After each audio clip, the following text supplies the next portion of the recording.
Expulser les migrants pour les nuls, les astuces les plus inattendues des États face aux problèmes migratoires. Divers pays ont recours à des pratiques pas comme les autres pour renvoyer les demandeurs d'asile dans leur pays d'origine.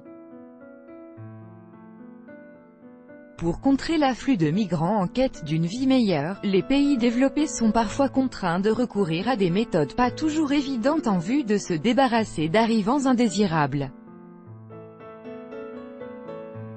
En fait, les astuces permettant de renvoyer les clandestins sont nombreuses et dignes peut-être d'une certaine étude anthropologique.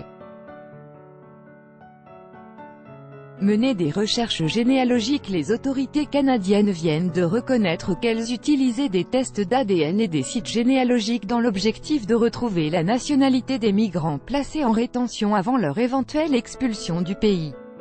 Selon les officiels, ces techniques sophistiquées ne sont employées qu'après que toutes les autres ressources d'enquête ont été épuisées, mais l'on peut sans doute admirer cette approche purement scientifique dénuée de toute dimension humaine.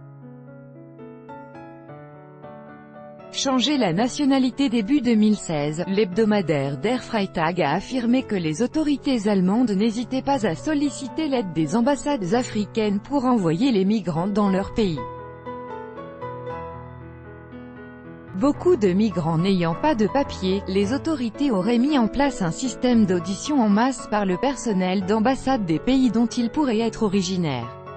Les entretiens ne duraient que quelques minutes, tandis que les personnes concernées n'avaient le droit d'être accompagnées ni d'un avocat ni d'un interprète, relatait Der Freitag. Les ambassades ne déployaient pas tant d'efforts pour rien. Selon le journal, les diplomates nigérians touchaient 250 € par entretien et 250 € supplémentaires en cas d'identification du migrant. Pour le Bénin, le tarif était de 300 €, ce qui revenait toujours moins cher pour l'Allemagne qu'une autorisation provisoire de séjour de plusieurs mois pour ces migrants. Embaucher des inspecteurs de l'immigration. En janvier 2018, le ministère israélien de l'immigration a proposé aux citoyens du pays une rémunération appropriée et un bonus de près de 7 000 € en échange de leur aide dans la lutte contre les immigrés africains illégaux, selon les rapports de Newsweek et Business Insider. Ces inspecteurs de l'immigration devaient notamment mener des actions de coercition contre les étrangers illégaux et leurs employeurs, conduire des interrogatoires approfondis, et juger de la véracité des demandes d'asile.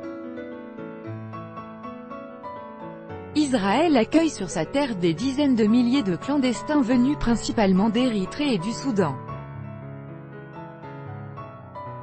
Le Premier ministre Benjamin Netanyahou avait à l'époque déclaré que ces migrants illégaux mettaient en danger le caractère juif et démocratique de l'État d'Israël.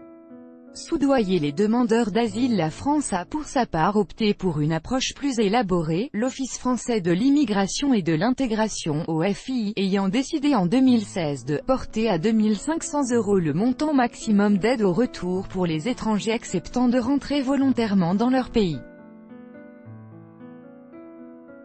Cette annonce a été faite dans le sillage du démantèlement de la « jungle » de Calais. L'idée était d'augmenter significativement le nombre de départs volontaires aidés, notamment pour près de 7 000 migrants évacués de la « jungle » et logés en centre d'accueil et d'orientation. Payer les passeurs. En 2015, l'ONG Amnesty International a accusé l'Australie, soucieuse de décourager les migrants d'arriver sur le continent par la mer, de payer les passeurs pour qu'ils retournent à leur point de départ avec leur cargaison humaine.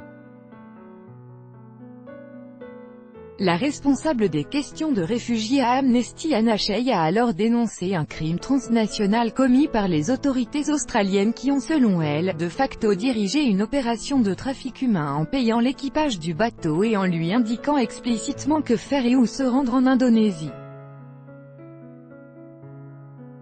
Selon l'ONG, des agents des services australiens de l'immigration ont alors versé l'équivalent de 25 000 € à 6 membres d'équipage qui conduisaient 65 demandeurs d'asile en Nouvelle-Zélande pour que leur bateau se détourne vers l'Indonésie.